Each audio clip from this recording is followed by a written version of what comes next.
Mahkamah Konstitusi resmi mengabulkan gugatan yang diajukan Almas Sakibiru, mahasiswa Fakultas Hukum Universitas Surakarta, Jawa Tengah.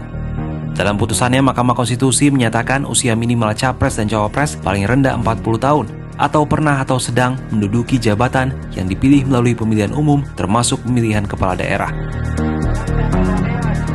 Putusan ini memicu kontroversi dan kritik dari berbagai kalangan.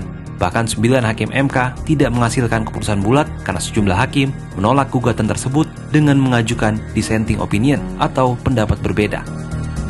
Dari komposisi 9 hakim MK, 3 hakim yang menyetujui adalah Anwar Usman, Guntur Hamzah, dan Manahan Sitompul. Adapun 2 hakim mengemukakan alasan berbeda atau concurring opinion tapi tetap menyetujui, yakni Eni Nurbaningsih dan Daniel Yusmik Pancastaki.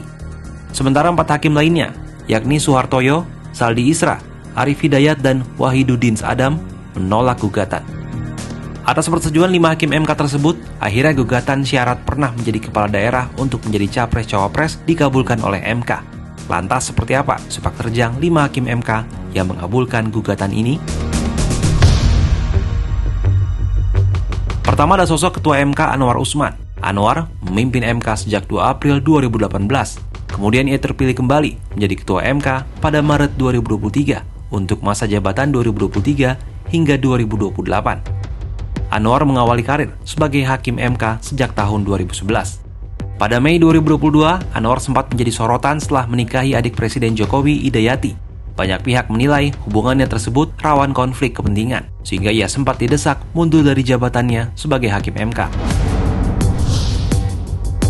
Kedua ada Muhammad Guntur Hamzah. Sebelum berkarir di MK, Guntur merupakan seorang akademisi di alma maternya Universitas Hasanuddin.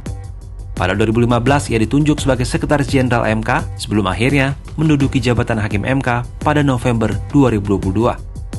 Guntur diketahui pernah dijatuhi sanksi teguran tertulis usai dinyatakan terbukti mengubah substansi putusan terkait uji materi Undang-Undang MK yang membahas pencopotan Hakim Konstitusi Aswanto Maret 2023.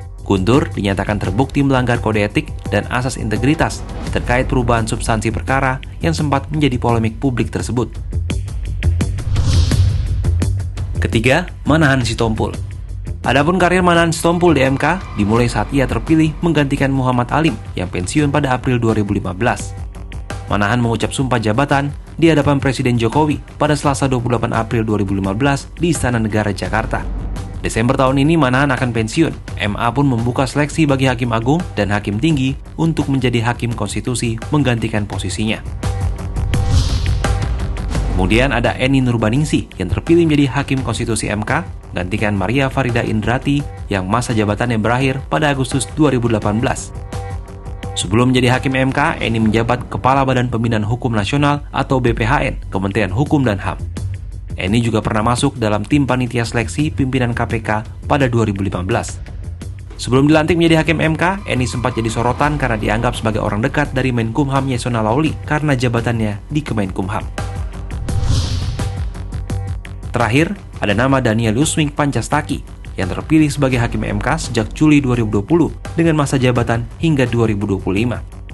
Daniel dilantik menggantikan I Dewa Gede Palguna yang memasuki masa pensiun. Saat menjadi Hakim MK, Daniel diketahui merupakan salah satu hakim yang menyetujui perpanjangan masa jabatan KPK menjadi 5 tahun, bersama dengan 4 hakim lainnya, yakni Anwar Usman, Guntur Hamzah, Manahan Sitompul, dan Arif Hidayat.